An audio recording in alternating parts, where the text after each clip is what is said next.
Shalom, shalom à tout le monde. Nous voici encore dans notre programme sur la femme qu'on a commencé il y a une semaine passée, dont le fait que chaque mardi. Mais là, comme nous serons en vacances, donc il fait qu'on aura 2 mois de break, de pause, et on va reprendre cela à partir du mois de septembre. Donc voilà pourquoi aujourd'hui, par la grâce de Dieu, on pourrait parler un peu plus sur le divers et un peu aussi sur la femme, parce que tout fait nombre. Amen. Je nous salue tous au nom de Jésus. Et préparons-nous dans ce message. Préparons-nous. L'autre fois, j'ai été moi-même bénie et aussi surpris de beaucoup de choses. De réactions, multiples réactions, beaucoup de messages, beaucoup de feedback, et puis beaucoup de questions aussi qui sont venues, qui fait que je ne saurais pas aujourd'hui, ce soir, de beaucoup parler sur la femme, parce que c'est toute une vie en fait, c'est toute une vie, mais on peut choisir de points capitaux qui peut nous aider, qui peut contribuer à l'avancement de notre vie, à l'avancement de notre vie conjugale, de notre vie familiale, de notre vie dans la société, de notre vie aussi professionnelle. Amen. Voilà pourquoi je nous salue tous au nom de Jésus. Comme nous courons toujours, comme d'habitude, derrière le temps. Donc on ne peut pas prendre assez de temps pour parler de divers. Que Dieu nous bénisse. Greeting to everybody, those they used to follow me. Today I will be trying really to handle the 2 languages, French and English too, because English speaker people has request why I always speak French or Lingala. So now I will be trying to put the both together. So please understand me. So today we are going to talk about the women as we have started last week on Tuesday. And as much we are planning our holiday, we're going to be in holiday for 2 months and we're going to be back in September. So today we want to talk about a lot of diversity and about women too. But we cannot talk just about women because it's a big topic.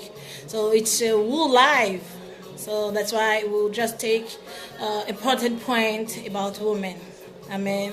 So let's just get ready and we're gonna start our message very soon. So we cannot start the message without to thank God, without praying, without praising God for everything He has done for us. He has protected us during the day till now. He has protected us. We went out. We've been walking all the time. We've been doing shopping, whatever. He has protected our family, our children. So now we are in front of Him. So there are a lot of reasons we can say thank you.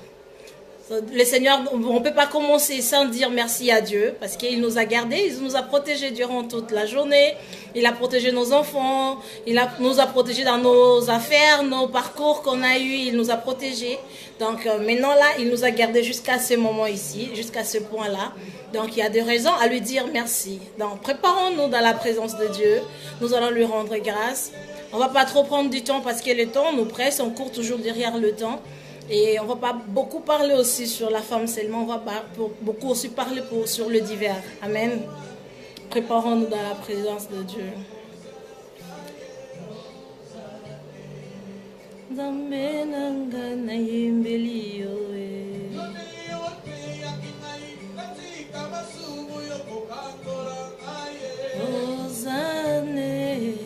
Papa nanga na yembeli yo.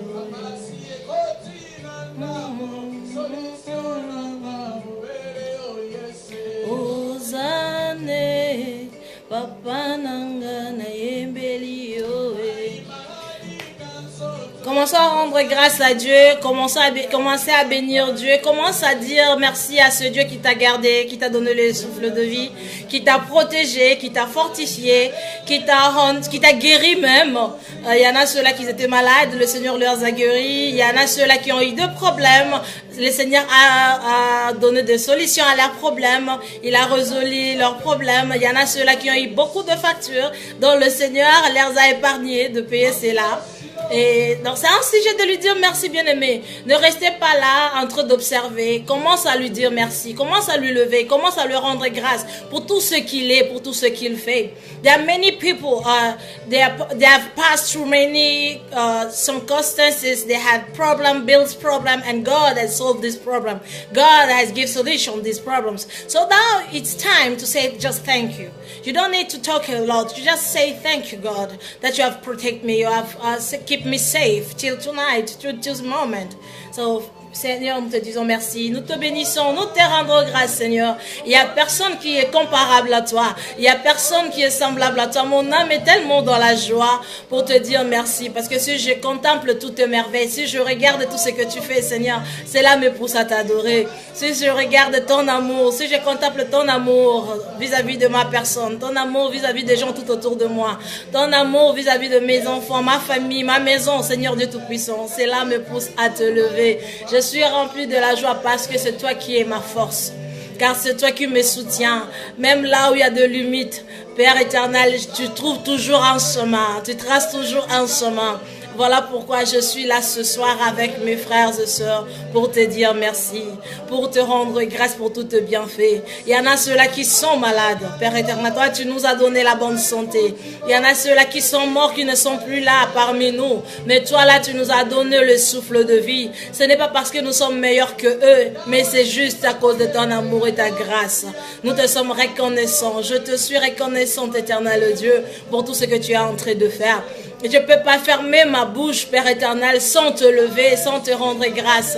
Je ne peux pas fermer ma bouche, éternel Dieu, et même mes mains sans t'acclamer, parce que tu es digne, parce que tu le mérites, Seigneur Dieu. Il n'y a personne qui soit comparable à toi.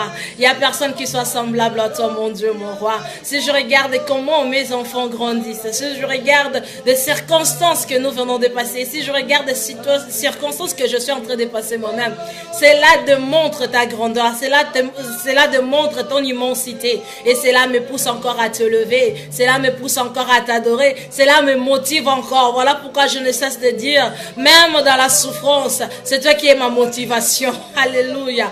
Même lorsque je ne vois rien, Seigneur, seulement le souffle que j'ai, c'est ma motivation à persévérer. C'est ma motivation à te chercher encore. C'est ma motivation à te lever encore, même si je ne vois rien. C'est ma motivation de te lever et d'avoir l'assurance et la certitude que tu es là et tu agiras. Je suis là pour te lever ce soir. Je suis là pour t'adorer ce soir. Oui, bien-aimé, il y a beaucoup de choses qui montent dans ton cœur. Il y a beaucoup de problèmes qui te perturbent ta vie. Commence seulement à lever Dieu. Yes, my beloved, there are many things you are passing through. There are many problems, many sorrows you are passing through. Just start raising Him up. Start praising God. Start thanking Him for everything He has done in your life. Just look at your life, your own life. Look at your children. Look at your home. What God has done for you. Look at many situations, many circumstances He has set you free. There are reasons to say thank you. Just start praising Him. Start worshiping Him. He is worthy. I'm happy to worship Him. I'm happy if I'm in His presence. There are no better place than in God's presence. There are no better place just to stay in God's house. Hallelujah. You can make your home God's house. You can make your home God's home. You can make your heart God's home. Hallelujah. May God bless you. Tu peux faire de ta maison la maison de Dieu. Tu peux faire de ton cœur la maison de Dieu, l'habitation de Dieu. Alléluia. Je suis dans la joie. Seigneur, mon âme te célèbre. Oh Seigneur, il n'y a personne qui est comparable à toi. Papa nana yembeli Même si tu manques de rien, bien-aimé, même si tu manques les finances dont tu as besoin, même si ton foyer ne marche pas comme il devait, Même si ton travail ne fonctionne pas comme il devait, même si tes affaires ne marchent pas comme cela devait, commence à adorer seulement Dieu. Commence à élever Dieu. Et tu verras, la solution frappera à ta porte.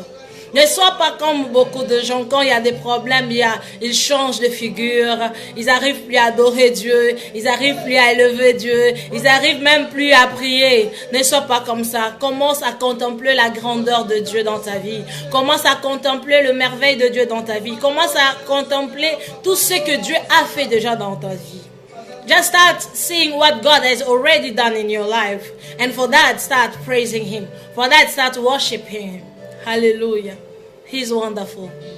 I praise you, Father. I worship you. There's no one like you. I'm always happy if I'm in your presence. My life belongs to you. My heart is your home. My home is your home. Even my mind belongs to you. That's why I'm happy.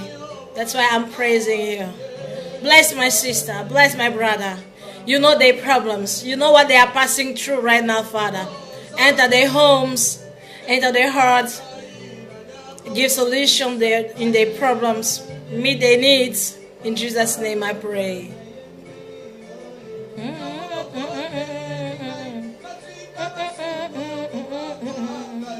Hosanna, Papa nanga emelio. Même si les choses ne marchent pas, ne perds pas l'espoir. Même si les situations ne sont pas comme toi tu le souhaites, ne cesse pas à élever Dieu. Continue à lui dire merci. Même si tu as perdu de gens de ta famille, même si tu es devenu seul, tout le monde t'a abandonné, ne perds pas l'intensivité, ton amour, ta relation avec Dieu. Alléluia. Zane, papa nanga na yemelio e.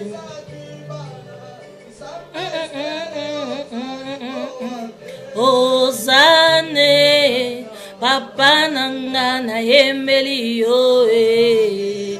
Élève Dieu. Il y en a tant de gens qui cherchent comment sentir l'amour de Dieu, comment comprendre la présence de Dieu, comment sentir la présence de Dieu.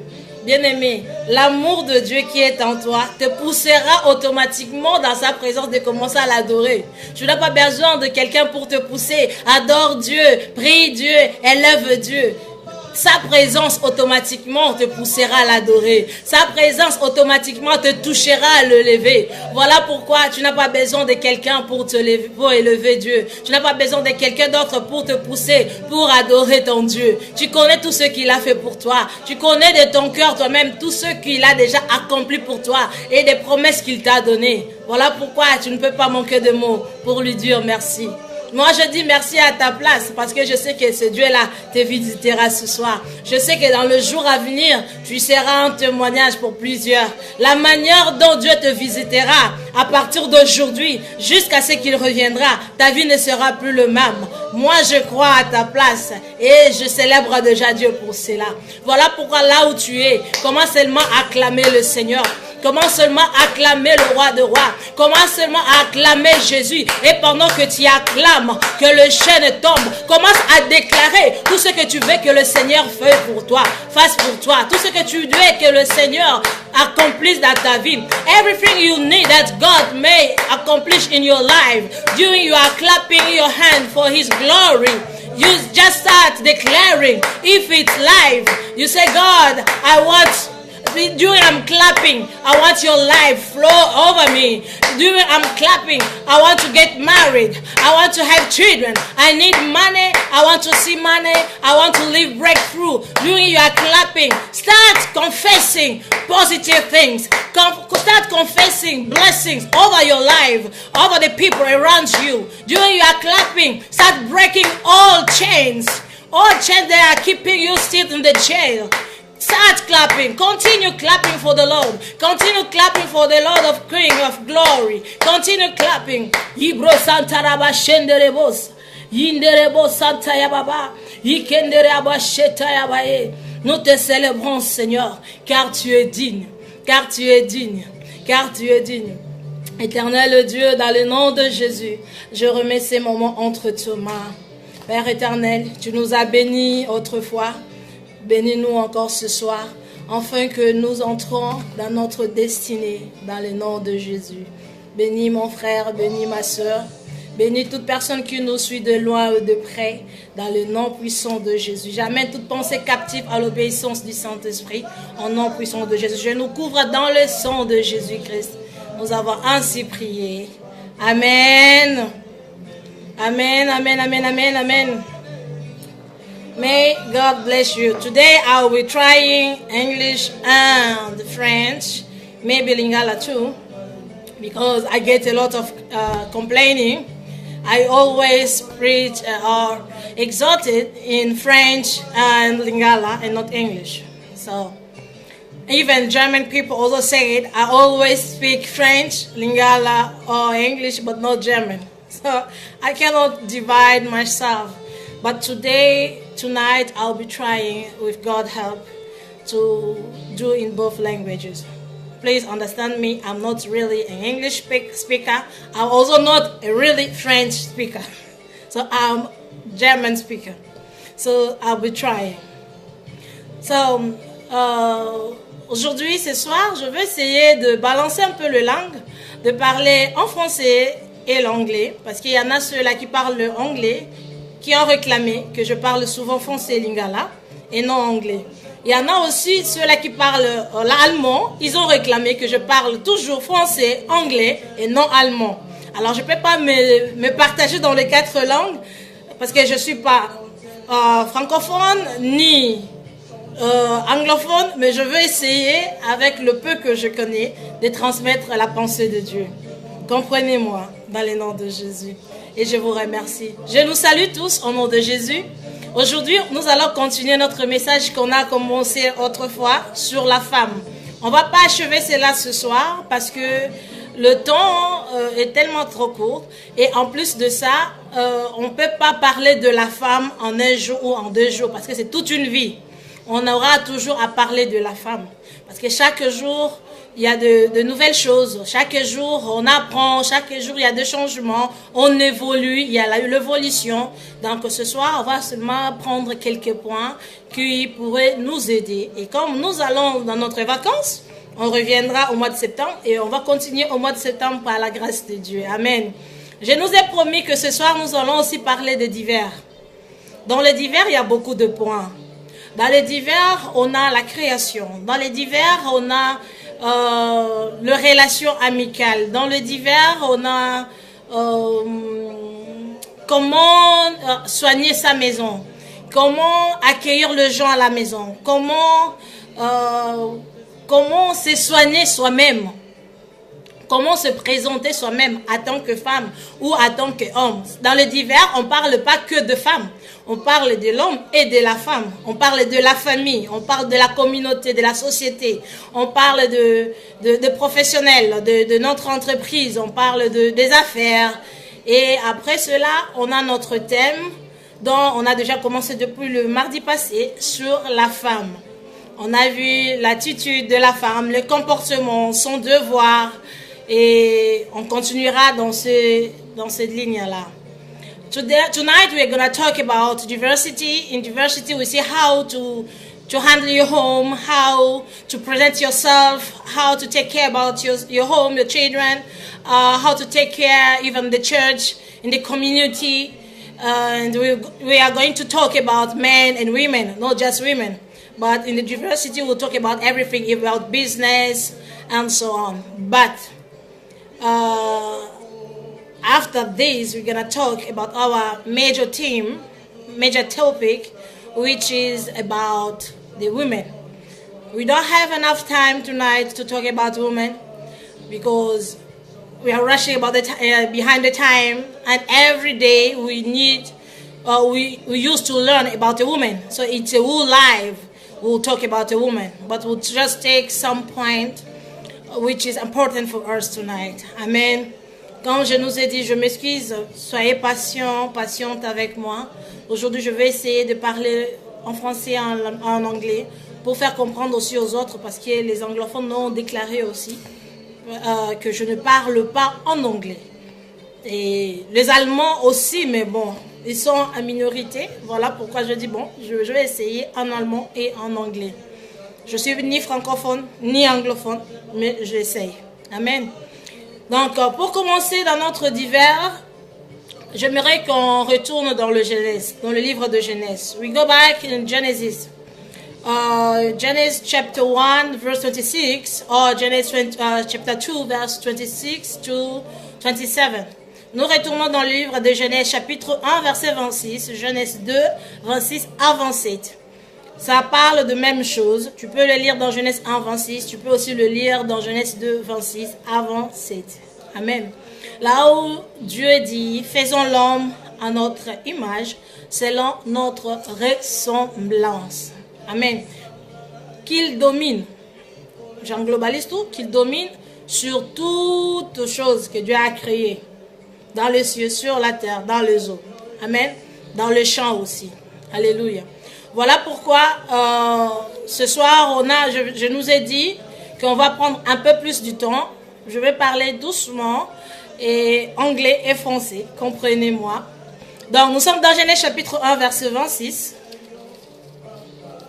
Genèse chapitre 1 verset 26. Genesis chapter 1 verse 26.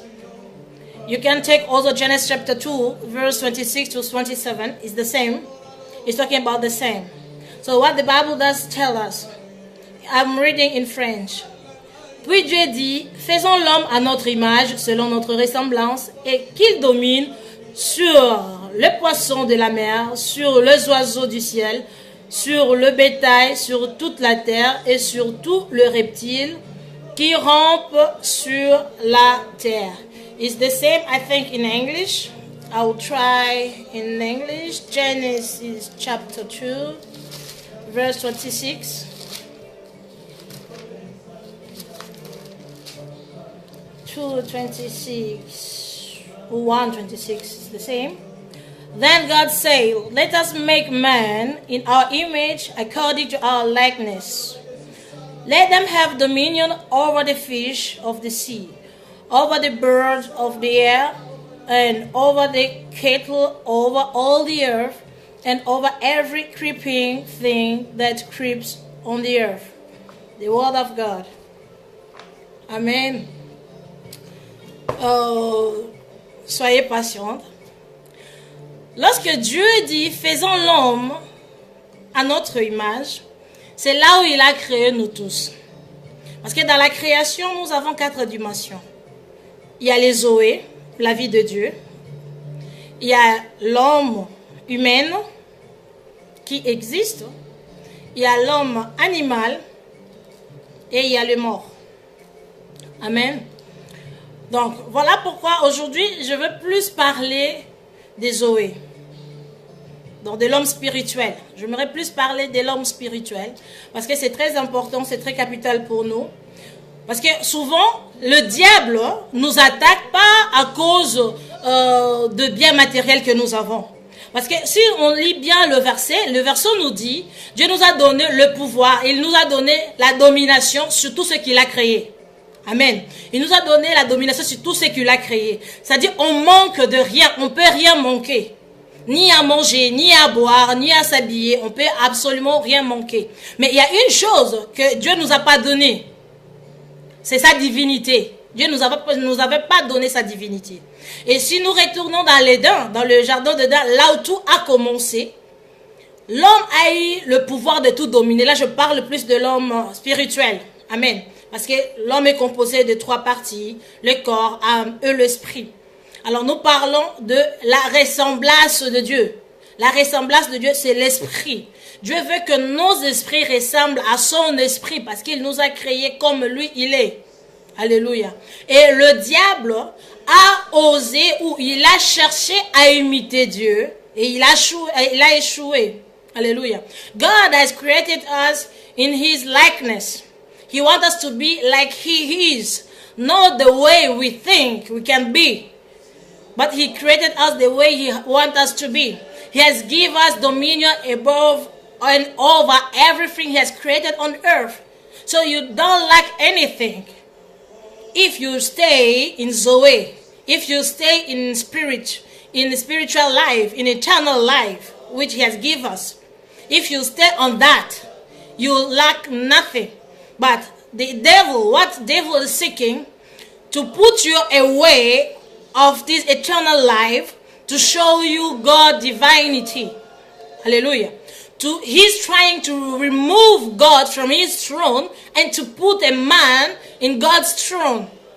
This is the disobedience. Alors c'est que le diable cherche à faire depuis l'éternité, depuis qu'il a eu ce désir d'être comme Dieu, de ressembler à Dieu. C'est qu'il cherche toujours d'enlever Dieu de son trône, afin de se remplacer lui-même. Il a échoué, maintenant il cherche à le faire à l'homme. Voilà pourquoi dans le jardin d'Éden, il y a eu aussi 4 arbres. Non, il y a eu 3 arbres plutôt.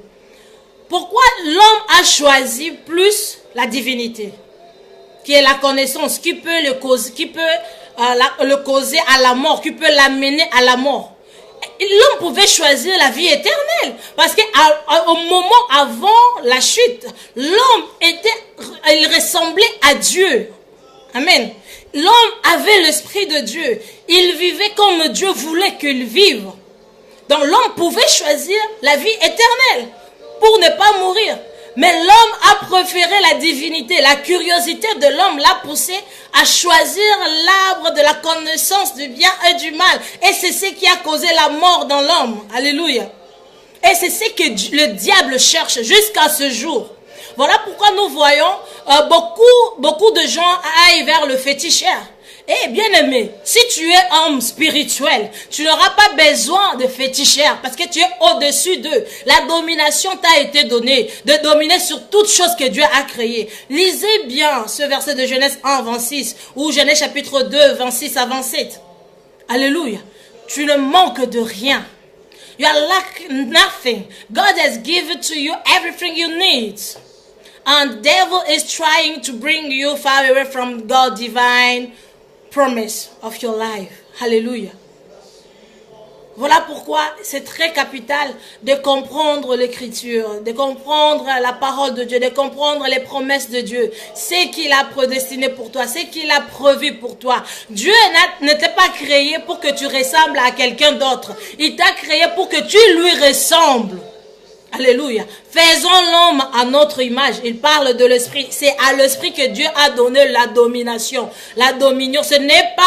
God has given dominion in the spirit, the man of spirit, not the flesh one. Not the one who was created by the Son. No. Alléluia. Voilà pourquoi ton esprit doit être à tout moment connecté à Dieu. Pour que tu t'échappes du plan du diable. Amen. Parce que jusqu'aujourd'hui, le diable fait augmenter les désirs de l'homme au-dessus des désirs de Dieu.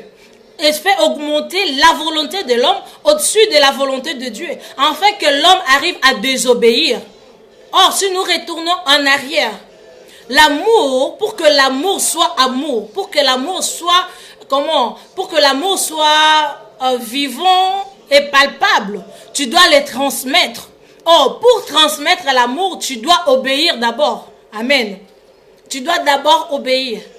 Je nous salue tous au nom de Jésus, tous ceux-là qui entrent après. L'amour, tu peux pas dire que j'ai l'amour en moi. Je suis une personne remplie d'amour. Si tu le distribues pas, si tu le donnes pas, si tu le manifestes pas.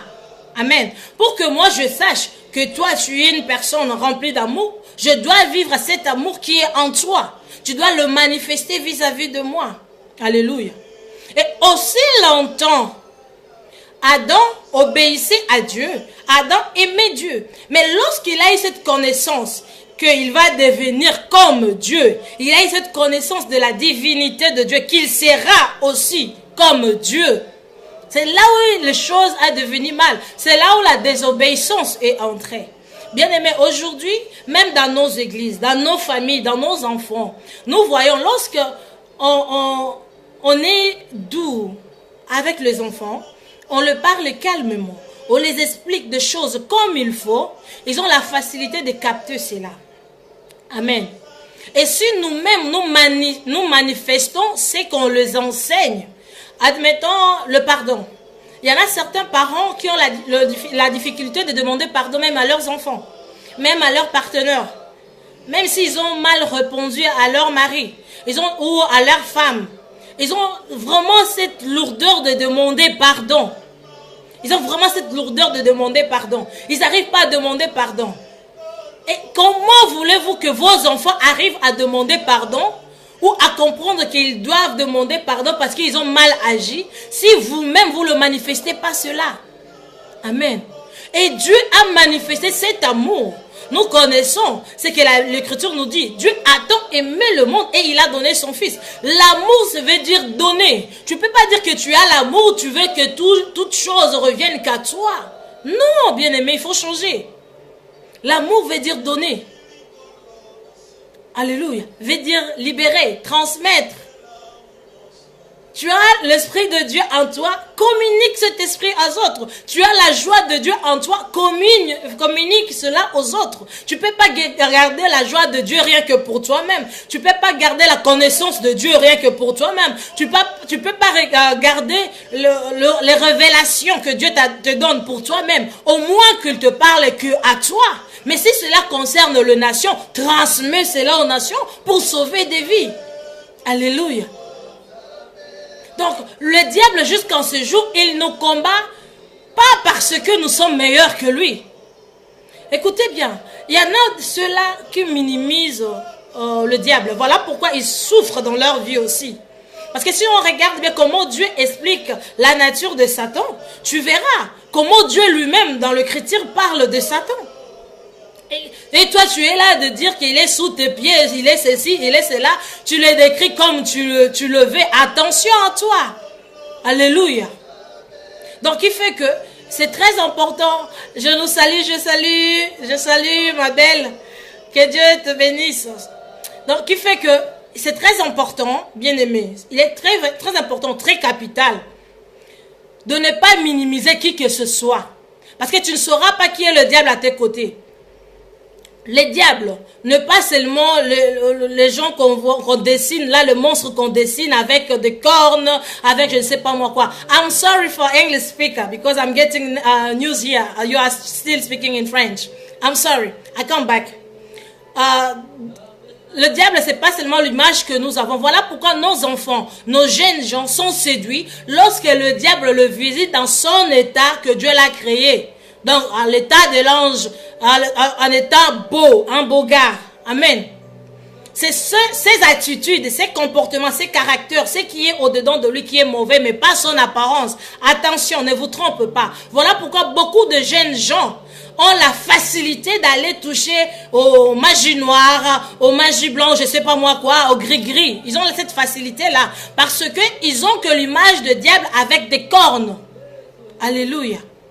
Voilà pourquoi il faut apprendre à faire comprendre à nos enfants ce que nous connaissons dans toute vérité. Tu connais que l'amour veut dire donner. Commencez à manifester cet amour. Tu connais que l'amour veut dire pardonner. Apprends à tes enfants de bas âge à demander pardon. Et toi, commence d'abord toi-même à le demander pardon lorsque tu le fais du mal, lorsque tu le fais des injustices. Il y en a ces parents qui disent que c'est un enfant. Pourquoi dois-je le demander pardon? Amen. C'est ce qui détruit. C'est ce qui détruit, c'est ce qui nous détruit. C'est ce qui pousse nos enfants à devenir des rebelles, des désobéissants. Alléluia. Changeons. Changeons. So I come back to English speaker people. I was talking about being obedient because God has created us in His likeness. So He has given us dominion over everything He has created on the earth. So that means we lack nothing. We need to lack nothing. But there's someone who is trying to remove God from His throne and to put man in God's throne. And his name is Satan, the person you know. So how he's doing it?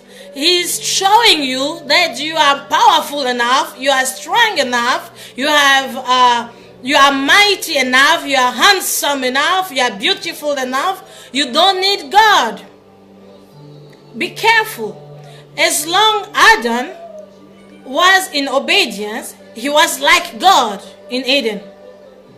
But when he chose the trees of knowledge of good and bad, it's where the death entered in his life. It's where the disobedience entered also.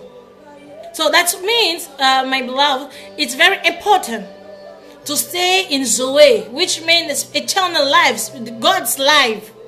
You need to stay in Zoe. You have the Spirit of God inside of you. You have the life of God inside of you. You don't need to live to depend on people. You don't need to depend even on your pastor. You don't need to depend even on your family. You need to depend in Jesus Christ. Hallelujah. Greeting to those that are coming. And we need also to show what love is. People used to say, I have a lot of love inside of me. I'm full of love. Love means sharing. You have love inside of you.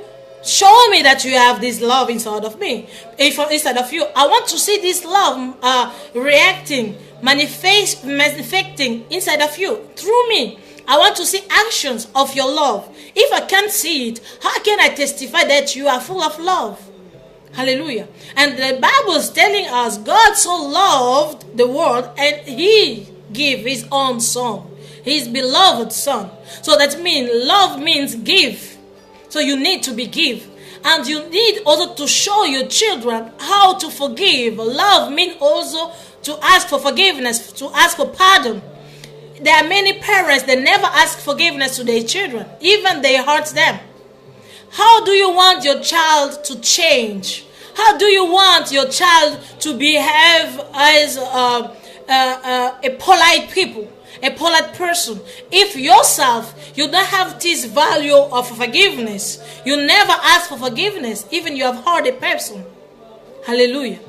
C'est très important, en tant que parents, d'apprendre à nos enfants de demander pardon, de s'excuser. Alléluia. Cela doit commencer par nous-mêmes. Lorsque nous offensons nos enfants, nous devons leur demander pardon. C'est parmi le fruit, les caractères de l'amour. Amen. Là, nous sommes toujours dans les divers. Dans les divers, j'avais dit, on va parler de tout. Amen. Il y a certains hommes aussi, certains maris qui n'aiment pas demander pardon à leurs femmes. Même s'ils leur ont offensé, ils pensent que non, comme je suis le chef de la famille, je n'ai pas le droit de demander pardon. Attention! Attention! Alléluia. Alléluia. Parce que l'obéissance, c'est le fruit qui produit l'amour. Si tu as l'amour en toi, tu dois apprendre à demander pardon, à t'excuser. Même si tu as raison aussi, c'est pour avoir la paix dans ta relation, dans ta maison. Alléluia. Parce que la soumission entre l'homme et la femme est différente entre la soumission dans la maison. C'est pas pareil. Parce que dans la maison, l'un est soumis à l'autre pour que la maison fonctionne. Alléluia. Mais moi, en tant que femme, je dois être soumise à mon mari. Et les enfants doivent se soumettre à nous.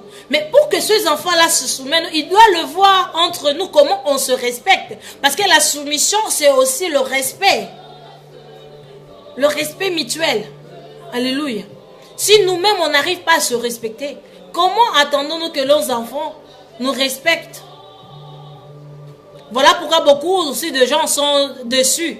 Ah, je pensais que comme c'est un enfant des pasteurs, il pouvait avoir tel comportement. Comme je pensais que c'est la fille du pasteur, elle pouvait avoir de tels comportements. C'est faux. Alléluia. Alléluia. Être un enfant de pasteur, c'est pas un slogan d'avoir une éducation parfaite. Les parents peuvent tout faire pour que tu sois dans les lignes droites. Mais si toi-même tu refuses, tu seras de côté. Alléluia. Voilà pourquoi c'est tellement important, bien-aimé. Si tu te dis, tu te nommes un homme, une personne remplie d'amour, tu dois manifester cet amour. L'amour veut dire donner, partager, libérer. Tu as la joie de Dieu en toi, commence à transmettre cette joie aux autres. Tu as l'amour en toi, commence à distribuer, à transmettre cet amour en toi. Le Seigneur t'a parlé sur les nations ou pour les nations. Transmets ces messages tels qu'il est, n'ajoute rien, n'enlève rien. Alléluia. Parce que cela ne te concerne pas, c'est pour les nations. Et si tu veux imiter le gens, c'est là où tu iras et tu courras dans ta perdition. Amen. Et Dieu a dit, lorsque Dieu a créé l'homme, pour finir de ce qui est de la création, lorsque Dieu a créé l'homme, selon sa ressemblance, en fait, c'est pas à tous les hommes que Dieu a donné le pouvoir de devenir comme sa ressemblance ou d'être à sa ressemblance. Alléluia. Ne nous trompons pas. Ne nous trompons pas. Pas tout le monde sont appelés à être à la ressemblance de Dieu. Cela est réservé à son église, à son épouse. Alléluia. Cela est réservé à son église, à son épouse. Toi qui me suis, toi qui tu t'es décidé de ne rien connaître de Dieu, toi qui ignores la résistance de Dieu, toi qui ignores son immensité, je vais te dire une chose. N'est-ce pour le souffle que tu as? N'est-ce pour les enfants que Dieu t'a donnés? N'est-ce pour le mariage que tu as? N'est-ce pour la paix que tu as? Tu dois témoigner que Dieu existe. Amen. Que tu veuilles ou tu ne veuilles pas, il est là. Parce que moi, je vois Dieu partout. En regardant son immensité dans la création, je vois Dieu. Alléluia. Partout où je passe, je vois Dieu.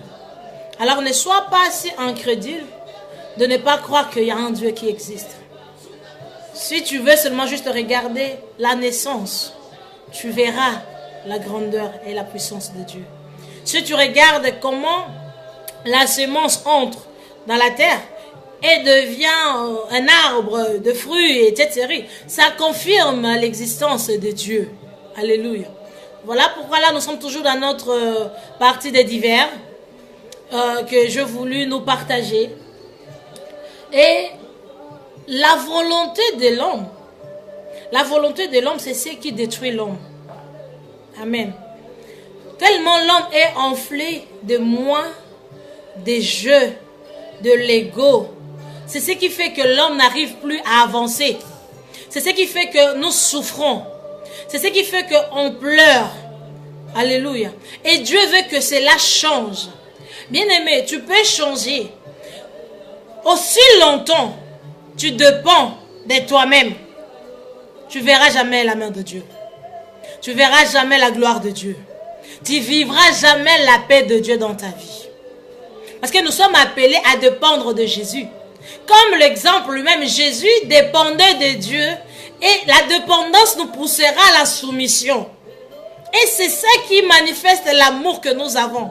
Et lorsque Jésus resta soumis, et sa soumission l'a mené jusqu'à la croix pour que toi et moi soyons sauvés. C'est ce qui montre l'amour de Dieu. Alléluia. C'est ce qui montre la dépendance de Dieu. Nous devons dépendre de Dieu de la sorte. Alléluia. C'est ce que j'ai voulu nous partager dans le divers. Ce n'est pas fini dans le divers, on continue toujours dans les divers. Il y en a encore un point qu'on m'a beaucoup écrit depuis un bon moment, à ce qui est de la dîme, des actions de grâce, des offrandes, des dons. Bien-aimé, que personne ne vous trompe. Si tu veux acheter des chaussures au magasin, tu prends ta monnaie, tu amènes au magasin, tu fais le change. L'argent contre le matériel, n'est-ce pas? C'est pareil pour le royaume céleste. Alléluia. L'argent que toi tu donnes à Dieu, ce n'est pas l'argent lorsque cela arrive pour l'œuvre de Dieu. Que personne te trompe. Attention. Que personne te trompe. Que non, ne donne plus ta dîme. Dieu n'a plus dit depuis que Dieu a parlé de la dîme, il ne s'est jamais repenti de ça. Alléluia. Il faut que rien manque dans la maison de Dieu.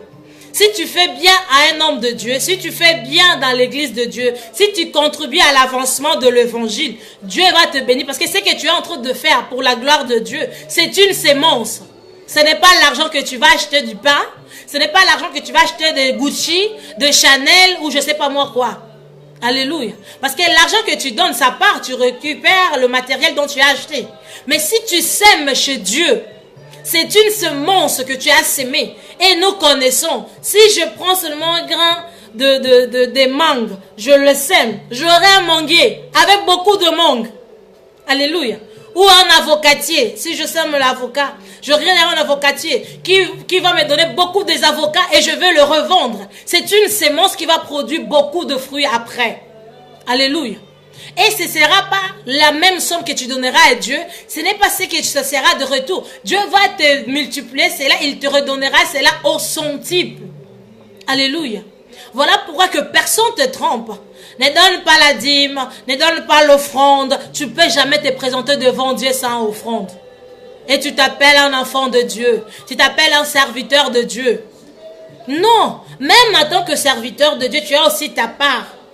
Si tu veux enseigner dans ton congrégation que de donner, dans ton église, de donner, toi-même tu dois commencer à donner. Tu dois toi-même être un exemple de la sémence. Parce que toi-même, tu dois prouver la bénédiction de Dieu en toi. Alléluia. Souvent, on aime bien recevoir.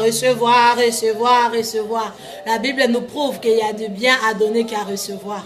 Et lorsque tu donnes à Dieu, lorsque la pluie va commencer à tomber sur toi, toi-même, il y aura un moment où tu diras, Seigneur, arrête un peu maintenant. Je sais de ce que je parle. Amen. Sois fidèle dans tout ce que Dieu te demande de donner. Amen. J'espère que j'ai répondu aux questions qu'on m'avait posées sur la dîme, les actions de grâce. Parce qu'il y en a ceux-là aussi qui m'ont dit, si je n'oublie pas. Ouais, il y en a encore ceux-là qui m'ont demandé, mais maman Déborah, si on donne, on sème, mais il n'y a rien qui change dans notre vie. Or, la Bible nous dit, mettez-moi de la sorte en épreuve si je ne menacerai pas celui qui dévore. Là, moi, je dis, je ne peux pas dire grande chose. J'ai dit ce que je dis à tout le monde. Et ceux-là qui ont vécu cela le témoignent aussi. Je dis toujours, si tu sèmes dans un endroit qui n'est pas fertile, change. Alléluia. Change. Nulle part est écrit seulement là où tu pries, tu dois s'aimer. Non. Alléluia. Nulle part. Mais cela ne veut pas dire non, de ne plus s'aimer dans ton église parce que tu vas aller s'aimer dans notre église. Non. Si tu vois que des années, tu es en train de s'aimer, il n'y a pas de changement.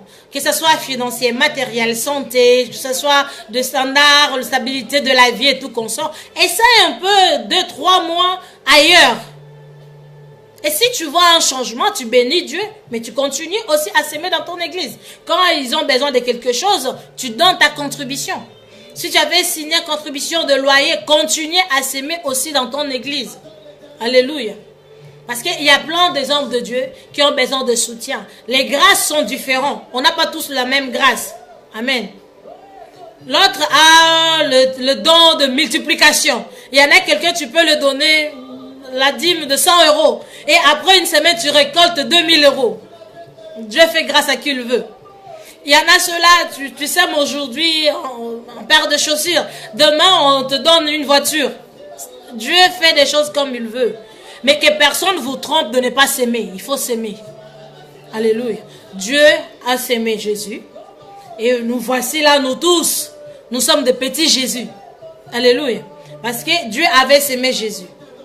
Lorsque Dieu a s'aimé Jésus, Jésus a s'aimé les disciples ont s'aimé aussi d'autres disciples jusqu'à nos jours ici. C'est une sémence. Ce que tu fais pour la gloire de Dieu aujourd'hui, ça sera une bénédiction pour tes descendants. Amen. Même pour toi-même aussi. Alléluia. Nous sommes toujours dans les divers. Il y a encore une autre question qui a été posée. On a déjà parlé sur l'obéissance et la dépendance. Et puis, on nous a encore posé une autre question à ce qui est de ménage. À ce qui est de ménage et la vie christianisme. Ce qui est, je parle d'abord de la vie chrétienne, c'est très important. Comme je nous ai dit auparavant, nous, en tant qu'enfants de Dieu, nous sommes appelés à vivre dans les Zoé. Amen.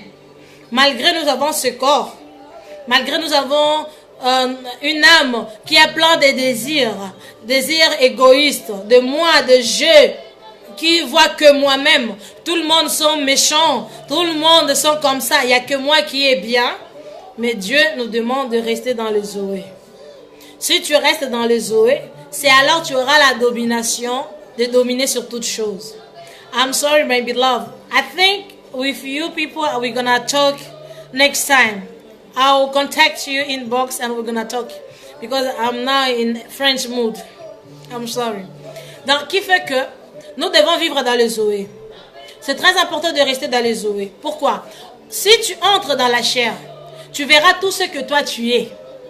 Je suis belle, je suis beau, j'ai cette capacité, cette dame court derrière moi, il y a deux femmes qui courent derrière moi, je parle bien, je prêche bien, je connais ça, je connais ça, je connais ça. Et ceux-là qui disent même, hein, comment on dit ça? Comment je vais les traduire, mon Dieu, mon roi? Ils coupent ou déchirent la parole. Gloire à Dieu. S'ils arrivent à le faire, gloire à Dieu. Mais si nous restons dans l'esprit, dans le Zoé, nous verrons que tout ce que nous faisons, nous dépendons de Dieu. Et nous allons aussi comprendre tout ce que nous possédons vient de Dieu. Ça ne vient pas de nous, ce n'est ni par notre propre force, ça vient de Dieu. Et cette dépendance de Dieu et à Dieu, cela nous sauvera la vie, même aux périodes des épreuves. Dieu qui est dans le Zoé lui-même, hein, il viendra nous secourir. Amen. Mais si nous restons dans la chair, qui va nous secourir? Et si ce n'est pas Dieu, si tu ne dépends pas de Dieu, si tu n'es pas dans la dépendance de Dieu, de Jésus, c'est que le diable t'a déjà possédé. C'est que ce sont les démons qui te gèrent. Ce n'est plus Dieu. Alléluia. Si tu restes dans la dépendance de Dieu, c'est alors Dieu et ses anges te soutiendront. Mais lorsque toi, tu dépends de toi-même, tu marches, tu fais la marche avec Satan et ses démons. Attention, il y en a plein de gens qui marchent avec Satan et ses démons, sans qu'ils sachent. Ceux-là qui sont trop sûrs de moi, je sais, je suis. Alléluia. Que Dieu soit loué. Je réponds aux questions qu'on m'a posées. Je dis aujourd'hui, je serai un peu long pour répondre un peu à beaucoup de questions qu'on m'avait demandé. Alors, nous avions vu que les gens qui résident le Zoé, c'est ceux-là qui vivent. Amen. En tant qu'homme, en tant qu'humain, tu existes, mais tu ne vis pas. La vie, ça se trouve dans le Zoé. Alléluia, bien-aimé. La vie se trouve dans l'esprit, c'est pas dans la chair. Dans la chair, tu existes. On te voit en train d'exister. Mais en réalité, ton esprit est mort. C'est ce qui s'est passé avec Adam. Ils étaient morts bien qu'ils existaient encore dans l'Éden. Amen. Aime Jésus. Mange Jésus. Respire Jésus. Bois Jésus. Habille-toi de Jésus. Que tout en toi soit Jésus, afin que tu aies la vie de Jésus en toi. Ne sois pas rempli de toi-même, sinon tu seras un dead walking, donc un mort vivant parmi les hommes. Les gens te voyant, toi tu penses que tu es en train de vivre, tu es en train d'exister, mais tu ne vis pas. Alléluia. Donc c'était le point qu'on m'avait posé et on continue. Et maintenant, on entre un peu, avant de retourner encore dans la Bible, on entre un peu à ce qui est de ménage, on entre un peu de ce qui est de relation entre mari et la femme. Là, la question était, est-ce que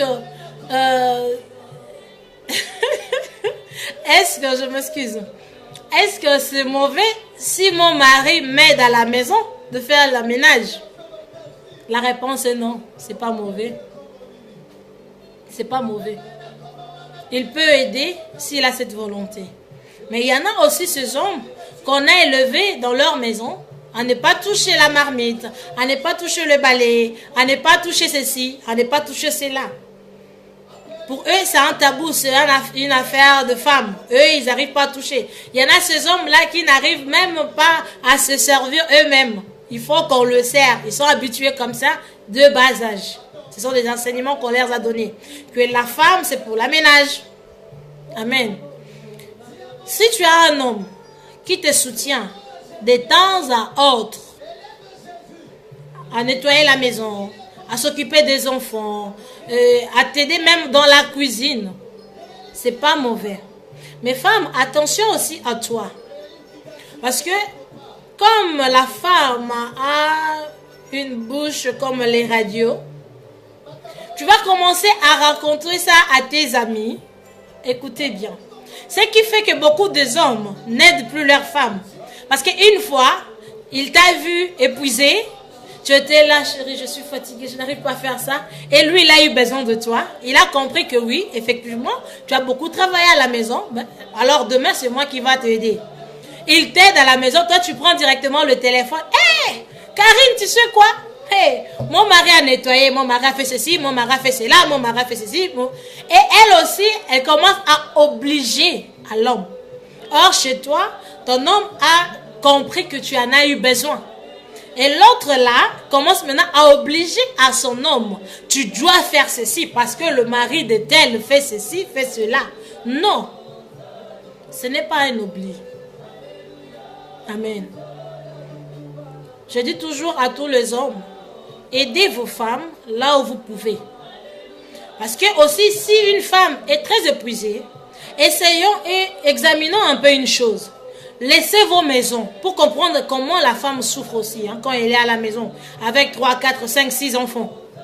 Essayons un peu, imaginez-vous, maintenant avec tous ces enfants, ta femme est sérieusement malade, elle n'arrive pas à se mettre debout, elle est couchée toute la journée. Toi, tu viens du travail, elle n'a pas fait la cuisine, elle n'a pas fait le ménage, elle n'a rien fait, ni nettoyé les toilettes, rien du tout. Maintenant, tu entres dans les toilettes, tu vérifies les 3, 4 toilettes que tu as dans ta maison. Tout est sale. Parce que les enfants ont déchiré, ont jeté, ont gaspillé. Maintenant, tu regardes la maison comme la poubelle. C'est alors que tu vas comprendre le travail que la femme fait chaque jour. Parce qu'il y en a de tels hommes aussi qui disent, ben toi tu restes toujours à la maison, tu n'as rien à faire. Et si. Oui, il y en a certaines femmes qui restent à la maison pour regarder les telenovelas. Ça c'est vrai. Il y en a de telles femmes aussi. Mais il y en a de telles femmes qui travaillent durement pour maintenir la maison propre. Pour que lorsque toi tu viens avec des visiteurs à la maison, qu'ils arrivent à admirer ta maison. Alléluia. Mais il y a aussi des femmes fainéantes qui aiment bien les telenovelas, qui aiment bien le Miki Chiki, mais ils n'aiment pas travailler. Il y en a aussi de telles femmes. Maintenant, je continue dans des questions que moi posées. Parce que cette question nous amène aussi à la propriété de la femme elle-même aussi. En tant que femme, tu ne peux pas aussi te lever de ton lit. Tu te lèves sans faire le lit, sans aérer ta chambre, tu sors, tu te laves même pas, tu commences à faire tout ce que tu as à faire et puis tu sors. Et tu reviens, ton mari aussi revient à la maison. Le lit n'est pas fait, tu n'as pas aéré la maison, tu n'as pas fait la cuisine. Quand on te demande tu étais où, j'étais chez ma soeur, j'étais chez maman, j'étais chez ceci, là. Mais non, cet homme-là a besoin de toi. Toute la journée, tu ne t'es pas lavé. Dis-moi, lorsqu'il va s'approcher de toi, quelle odeur va-t-il sentir de toi? Quelle odeur sortira de toi? Alléluia. Femme, ton corps doit aimer l'eau. Tu es appelée à être propre. Tu es appelé à travailler. Il y en a aussi de tels hommes, des hommes qui sont extrêmement exigeants à la propreté. Ceux-là qui t'aiment, s'ils t'aiment vraiment, il va t'aider. Comment devenir aussi propre? Parce qu'il aime la propreté. Mais il y en a ceux-là qui aiment la propreté, mais eux-mêmes ne sont pas propres. C'est-à-dire, ils enlèvent des chaussettes, ils jettent là, ils enlèvent des maillots, ils jettent de l'autre côté, des chemises de l'autre côté. Mais ils aiment la propreté. Si toi, tu ne fais pas, ils commencent à insulter. Il y en a de tels hommes aussi. Mais maintenant, c'est à toi, femme. C'est toi qui gères la maison. C'est à toi de voir par où commencer pour mettre de l'ordre dans ta maison. Amen. Si vous n'avez pas encore des enfants, c'est encore mieux. Tu peux bien ta garde en rangée. Tu sais que lundi, tu vas faire ça. Mardi, tu feras ça. Mercredi, pour que tu ne sois pas épuisé. Et à tout moment que ton homme aura besoin de toi, ou toi tu auras besoin de lui, vous aurez assez du temps. Mais si tu laisses tout pour le week-end, tu seras épuisé pour faire tout une fois. Amen. Il faut vraiment te forcer, femme, à travailler et améliorer ta sensibilité dans la maison. Il ne faut pas laisser la poubelle dans ta maison. Quand tu as fini à faire tes cuisines et tout qu'on sort, ramène la poubelle, jette. Que la poubelle ne reste pas dans la maison. Les toits d'araignée, ce sont les moyens de fil de connexion pour le démon dans ta maison. Amen. Veille sur ta maison. C'est très important. Veille sur tes enfants, sur les habits de tes enfants. Apprends à prendre soin d'eux. Ce que je dis à toutes les femmes, lorsque tout le monde dort, c'est le meilleur moment de faire le nettoyage à la maison. Lorsque tout le monde dort, toi tu commences à nettoyer comme une femme vertueuse. Tu mets de l'ordre, tu arranges avant et apprenez aussi à vos enfants d'arranger les choses. Il ne faut pas toujours courir derrière eux pour enlever la saleté, mais le montrer comment faire. Même leur box pour l'école, il faut le montrer, faites-le ensemble. Cela t'aidera. Même aujourd'hui, tu ne vois pas le résultat, mais demain, ça va t'aider. Ils vont commencer à le faire eux-mêmes. Et tu auras un peu de relax. Tu auras un peu assez du temps avec ton homme. Je pense que j'ai répondu à ces questions-là. Il y a eu encore d'autres questions avant d'entrer maintenant sur la femme.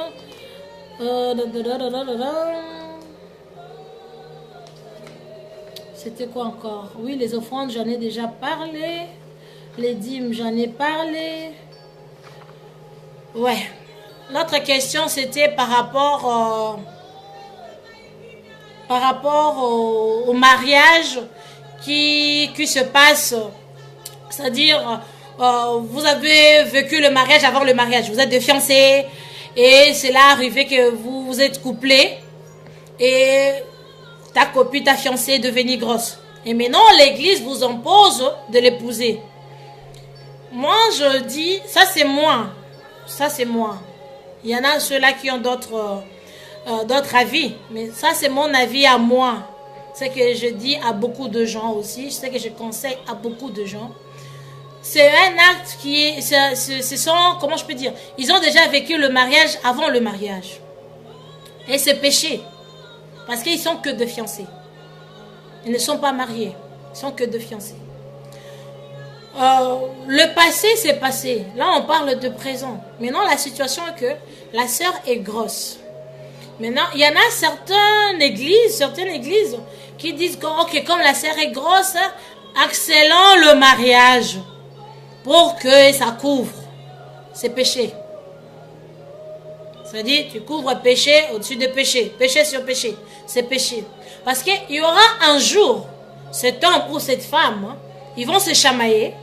L'un l'autre dira à l'autre, si je t'ai épousé, c'est parce qu'on m'a poussé à t'épouser parce que tu étais grosse. L'autre aussi dira, c'est à cause de l'enfant que je suis là. Il n'y a pas l'amour. Ce qui a été consumé, laissez-les grandir. Laisse la fille mettre au monde. Et si l'amour continue jusqu'à là, après la repentance, parce qu'il doit se repentir, s'ils étaient des serviteurs de Dieu dans l'église, ils travaillaient dans l'église, ils doivent s'asseoir, ils doivent se repentir. Amen. Et ils doivent arrêter cette relation de cachotterie là, jusqu'à ce que l'enfant va venir.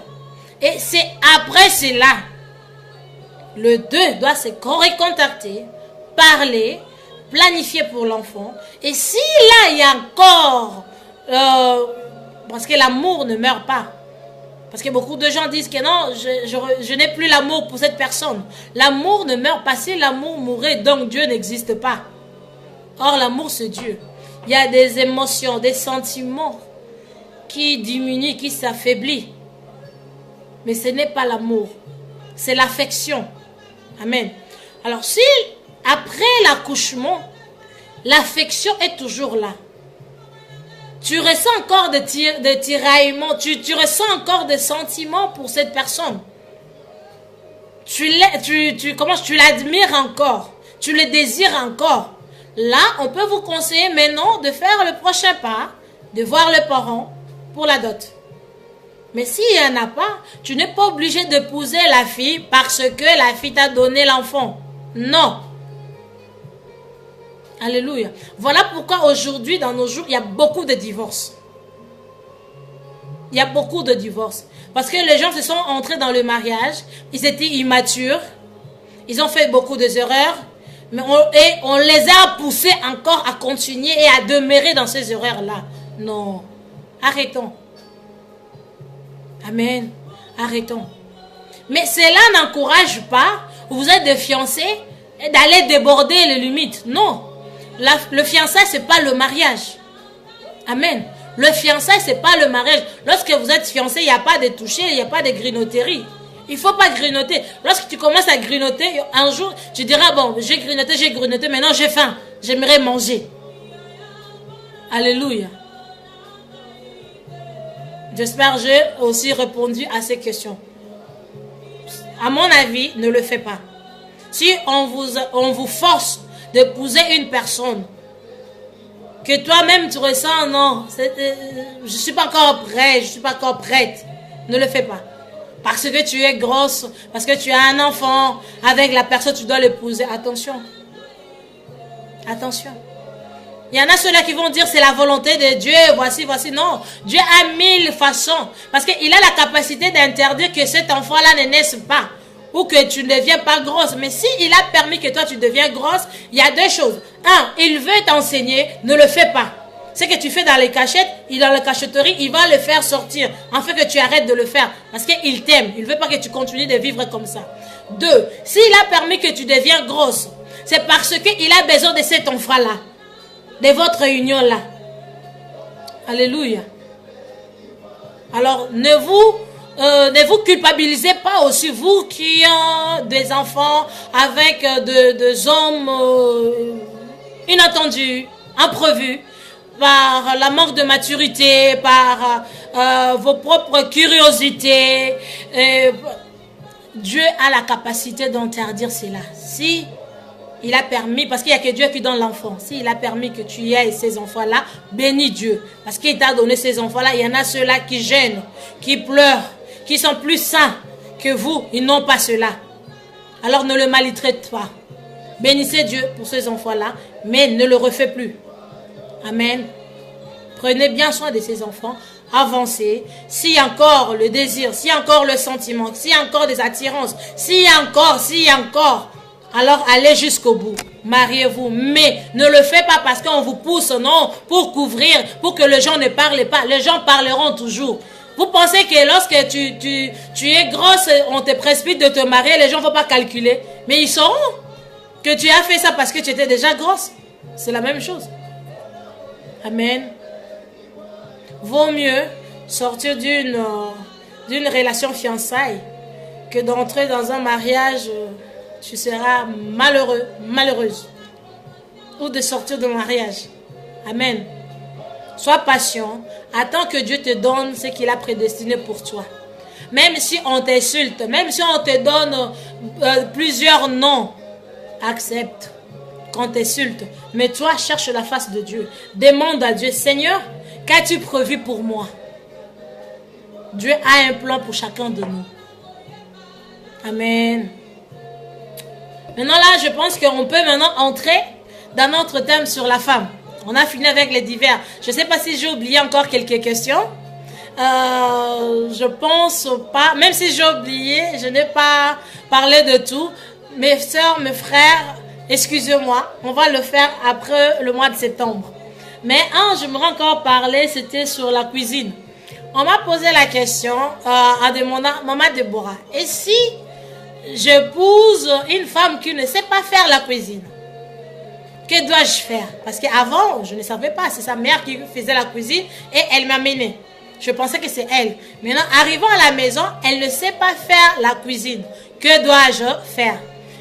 Mon frère, tu as épousé une femme qui ne sait pas faire la cuisine? C'est pas grande chose. Ta mère est vivante, tes soeurs sont vivantes. Ta mère est vivante, tes soeurs sont vivantes. Amène-la vers eux, que eux ils apprennent à faire la cuisine. Amen. Et toi aussi, sœur, ne sois pas enflée d'orgueil pour ne pas demander de l'aide. C'est ton mariage qui en souffrira. Amen. Si tu ne sais pas faire la cuisine et tu sais que ton mari aime telle nourriture, tel repas, fais un effort. Si tu connais une personne qui sait bien le faire, va demander et on t'aidera pour mieux préparer pour ton mari. Alléluia. C'est très important. Et si tu as une confidente, vos mamans pasteurs sont aussi là, vous pouvez demander aussi de soutien. Et il y en a une qui m'a écrit, dit, mais maman Déborah, il y a mon pasteur qui se lamente que sa femme ne sait pas faire la cuisine. Et quand ils viennent chez nous, ils mangent, on sent vraiment qu'à la maison, ils ne mangent pas bien. Bon, là, c'est plus de détails. Il y en a aussi de telles femmes qui sont pressées à faire la cuisine. Je dis toujours, la cuisine, c'est un art. Amen. La cuisine, c'est un art. Il ne faut pas le faire rapidement. Ce qui prend du temps dans le feu, pas trop du temps, mais aussi du temps qui met du temps dans le feu, ça fait sortir beaucoup de saveurs. Amen. Lorsque les ingrédients se mélangent avec un petit feu là, ça fait sortir beaucoup de saveurs. Il y en a ceux-là qui font, je donne un exemple banal, qui préparent le feuille de manioc dans 30 minutes. Un feuille de manioc normal, 30 minutes, c'est fini. Avec un feu normal, 30 minutes. Il y en a ceux-là qui prennent 3 heures du temps pour en faire. Il y en a ceux-là qui prennent 1h30, 2 heures. Si tu manges les 3, les 4 repas, tu verras que chaque repas a son goût. C'est pas tous pareil. Et si toi, tu remarques que la maman pasteur ne sait pas faire la cuisine et toi, tu sais bien le faire parce que tu sais que le pasteur aime bien manger chez vous, prends un jour du temps, offre à ta maman pasteur un repas. Tu dis non maman, je viendrai avec ça, on va faire la cuisine ensemble. C'est une femme sage. Lorsque toi tu vas faire la cuisine, elle sera là. Et vous aussi, le maman pasteur, ne soyez pas des reines. Vous êtes là en train de vous asseoir et de ne plus apprendre parce que vous pensez que vous êtes déjà arrivé. On apprend chaque jour. On apprend chaque jour. Amen. Le monde évolue. Nous devons aussi apprendre chaque jour. Aimer à apprendre. Si quelqu'un fait des choses bien, acclamez pour la personne. Félicitez la personne. Amen. C'est pour votre bien aussi. Si tu connais qu'il y a un repas que ton mari aime bien et toi tu ne sais pas le faire et qu'il y a maman telle, soeur telle qui le fait bien ou famille telle, va dans cette famille, demande-le qu'il t'aide comment le faire. Ne sois pas orgueilleuse. Amen. Et papa pasteur aussi, n'humilie pas vos femmes devant le membre de vos églises, devant le fidèle. S'il y a des remarques à faire, faites-les en coulisses. Faites-les entre vous. Parle à ta femme comme à un ami. Non chérie, tu vois, ça ne va pas bien. Et vous aussi, femmes, ne soyez pas des rebelles vis-à-vis de vos maris. Et surtout s'ils sont des hommes de Dieu. Ah, il passe trop de temps à l'église. Ah, il est toujours là.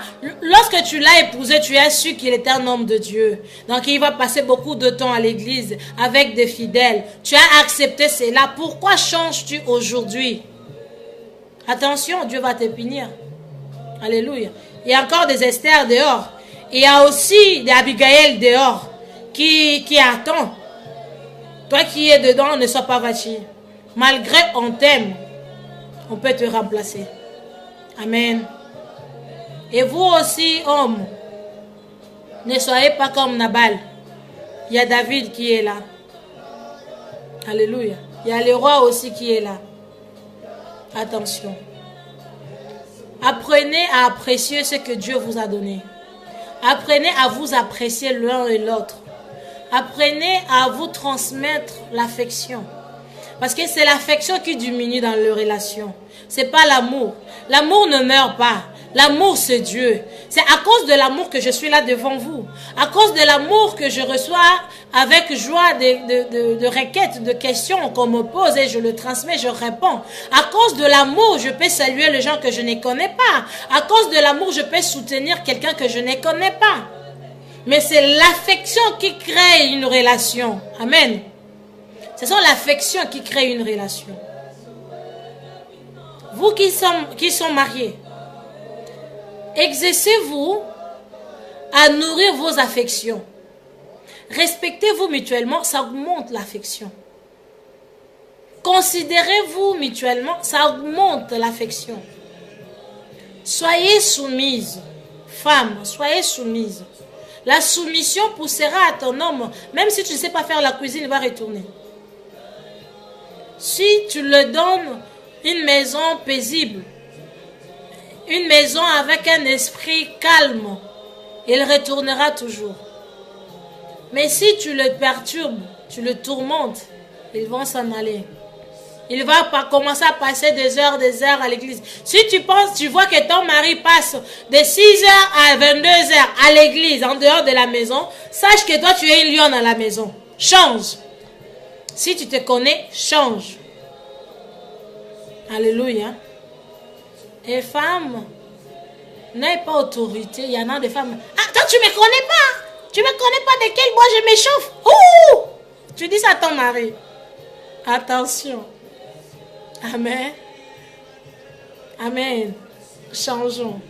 Femmes, changeons.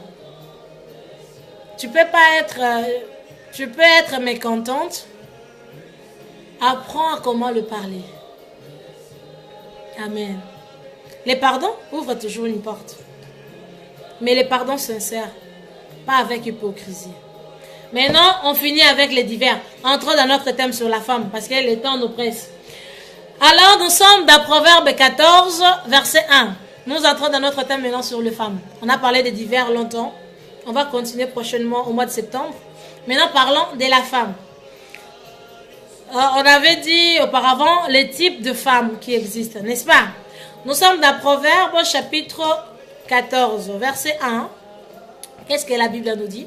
Ça parle de la femme sage. Alléluia.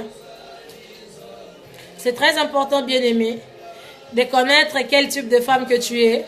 Si tu n'es pas encore marié, c'est encore le temps de t'apprêter, de te préparer, de t'embellir. Sois comme Esther, qui s'apprêtait pour le mariage. Prépare-toi pour le mariage. Ne marche pas avec n'importe qui. Toi qui je parle là maintenant directement à ceux qui ne sont pas encore mariés. Ceux qui veulent entrer dans le mariage. Femme, apprends à te préparer. Apprends à être plus... Moi, je dis toujours, reste auprès de vieilles dames qui savent bien faire la cuisine là. Apprends à faire la cuisine avec eux. Questionne-les. Comment on fait ça? Comment on fait ça? Apprends, demande cela. Surtout les vieilles dames qui sont encore dans le mariage, qui ont vécu 45 ans, 50 ans de mariage. Ils ont beaucoup d'espérance. Ils peuvent t'aider. Demande-leur les questions. Qu'est-ce qui fait la réussite de leur mariage? Qu'ils s'aiment encore jusqu'en ce jour. Mais il y en a aussi ceux-là qui ne s'aiment plus. En fait, ils n'ont plus l'affection l'un à l'autre. Ils vivent comme des frères et sœurs à la maison. Mais ils peuvent quand même te dire qu'est-ce qui fait qu'ils sont encore là dans la même maison. Parce que si une personne, tu n'arrives pas à le supporter, tu ne sauras pas rester dans une même maison avec la personne. Amen. Donc, il y a toujours quelques secrets, quelques ingrédients. Ils peuvent contribuer dans ta vie. Amen. Apprends aussi à balancer les conseils. Il y en a aussi ceux-là qui ne sont pas mariés, qui peuvent aussi te conseiller bien parce qu'ils ont vécu ça, pas dans leur propre vie parce qu'ils ne sont pas encore mariés, mais les gens tout autour d'eux, dans leur famille, dans leur entourage, au travail, ils peuvent aussi t'aider. Et attention des types de personnes. Attention à ça, attention à ça. Ne méprise personne, car tu sauras qui va t'aider demain. Amen. Alors toi qui n'es pas encore marié, apprends à lire la parole de Dieu. Des bonnes femmes, on les trouve toujours dans la parole de Dieu. Une femme qui connaît la parole de Dieu. Ça ne suffit pas de connaître la parole de Dieu. Qui vit selon la parole de Dieu. Qui pratique ce qu'ils lisent. Qui pratique ce qu'ils enseignent. Qui pratique ce que le Seigneur le demande de faire. Amen. Quand on te demande d'être soumise à ton mari, apprends. Qu'est-ce qu'est la soumission? Ça, on a parlé l'autre fois. Qu'est-ce qu'est la soumission? Qu'est-ce que cela veut dire avoir un esprit paisible? Qu'est-ce que cela veut dire le respect? Comment respecter son homme? Sarah appelait son mari Seigneur. Ils ont tellement développé cette intimité. cette confiance, cette unité-là, qu'elle arriva à appeler son homme Seigneur. Tu as la capacité. Femme, tu dois suivre ton mari, pas les gens du dehors, pas ta famille. Tu dois dépendre de ton mari, pas des gens dehors, pas de Marie-Jeanne, pas de Anne. Anne a ses charges à elle. Marie-Jeanne aussi a ses charges à elle. Ruth aussi. Alléluia. Robert aussi. Jacques aussi. Richard aussi. Amen. Tu dois dépendre à ton mari. Alléluia. Alors, nous sommes dans Proverbes chapitre 14, au verset 1. Je lis au nom de Jésus. La femme sage bâtit sa maison et la femme insensée la renverse de ses propres mains. Mais non, femme, dis-moi, quel type de femme es-tu? Tu es une femme sage ou tu es une femme insensée? Dans la catégorie de femmes sages, nous voyons les femmes qui sont soumises. Bien-aimées, on n'est né jamais vertueuse, mais on devient vertueuse. Amen. Tu peux devenir vertueuse. Alléluia. Voilà pourquoi autrefois, je nous ai posé une question en mettant A, je pense A, B, C, D. Parce que si je nous ai posé une question, et j'aimerais, si vous êtes là, si vous me suivez, de le répondre aussi et de donner vos arguments. Ça va aider beaucoup de gens. Parce que la question que me posait, c'était ceci. Ah, prophétesse Déborah, est-ce que existe-t-il la femme de ministère? Existe-t-il la femme de promesse? Existe-t-il la femme de la destinée? Et la femme ordinaire? Amen. C'est à vous de répondre. Prenez de temps. Répondez-moi dans vos commentaires. Expliquez pourquoi vous avez choisi ça. Et donnez quelques versets qui en parlent. Amen. C'est très important. C'est pour nous édifier les uns les autres. Alléluia. Alors là, nous sommes en train de parler de la femme sage et la femme insensée. La femme sage, c'est la femme qui collabore avec le Saint-Esprit. Tu peux être intelligente, mais sans plutôt être sage. Amen. Tu peux être intellectuel, mais sans plutôt avoir la sagesse. L'intelligence te donnera la connaissance, mais pas la solution. C'est la sagesse qui donne la solution. Amen. Alors, une femme sage, c'est une femme qui travaille avec le Saint-Esprit. C'est une femme qui fait des recherches dans la parole de Dieu. C'est une femme qui cherche à comprendre son devoir. Qui elle est? Quel est son devoir auprès de son mari? Quel est son devoir dans la société? Quelle est sa contribution dans la société? Et même dans l'église. Amen.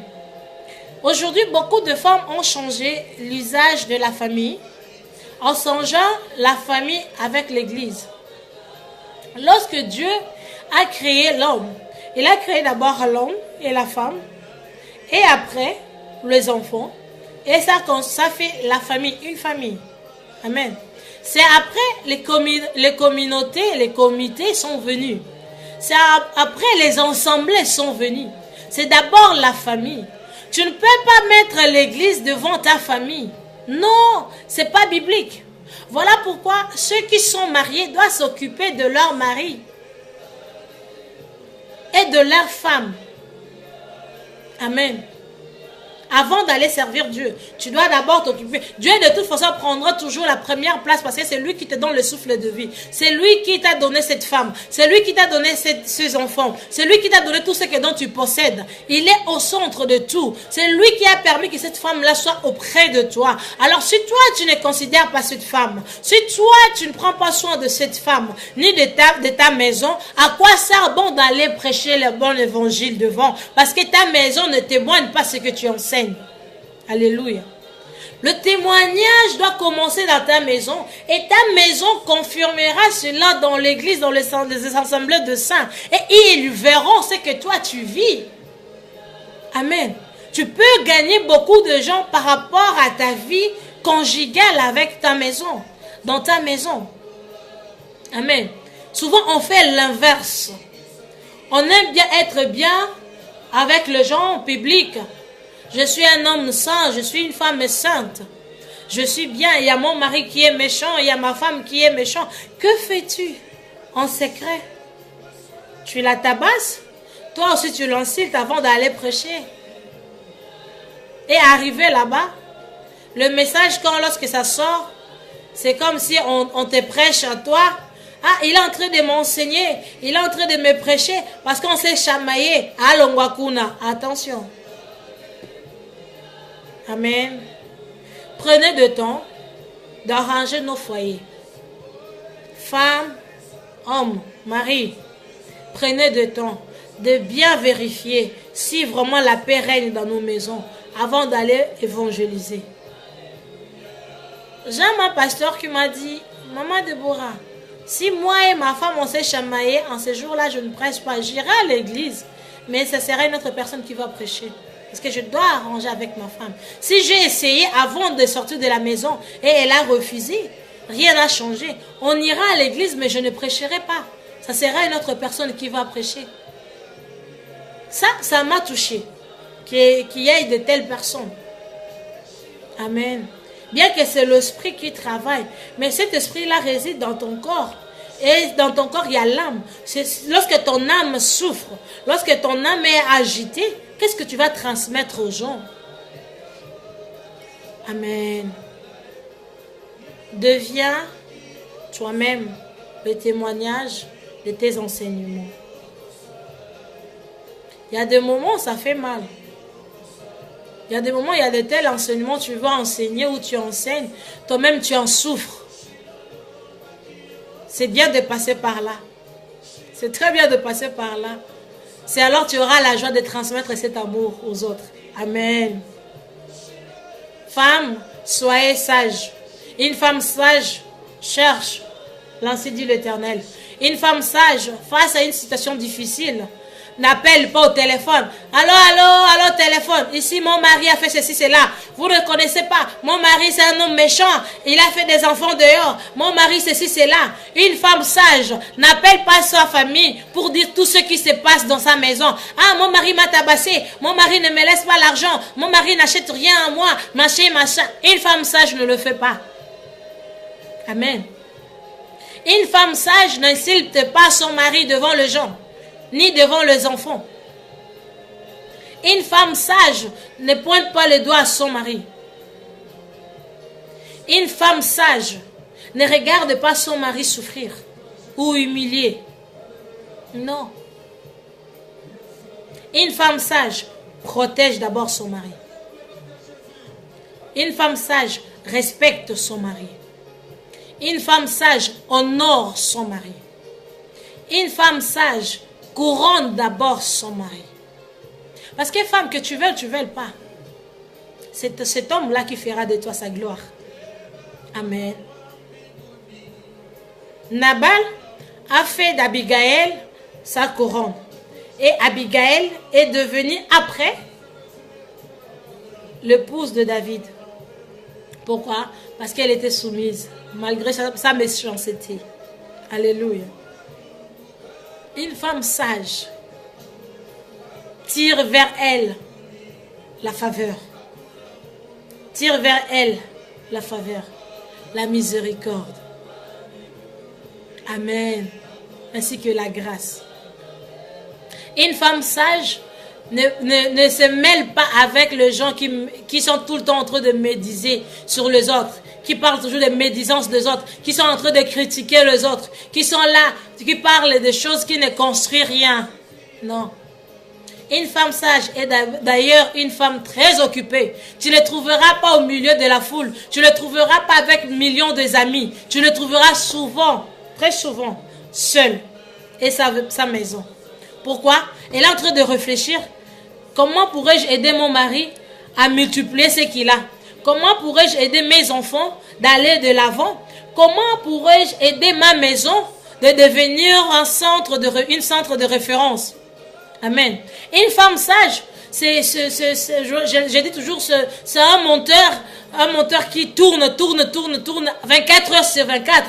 Et elle est en train de chercher des idées, des plans, des projets. Une femme sage, c'est une créatrice. Une femme sage, c'est une recréatrice aussi. Parce qu'il s'est reproduit en fait. Si tu as vécu auprès d'une femme sage, tu vas reproduire ce qu'elle était. Si elle était une femme travailleuse, tu deviendras aussi travailleuse. Amen. Amen. Une femme sage bâtit sa maison. Une femme sage veille sur sa maison. Même si les yeux sont fermés, il peut envoyer quelqu'un. Va dans cette armoire, dans ce coin-là. Tu trouveras ça, tu trouveras ça, tu trouveras ça. Une femme sage connaît les 4 murs de sa maison par cœur.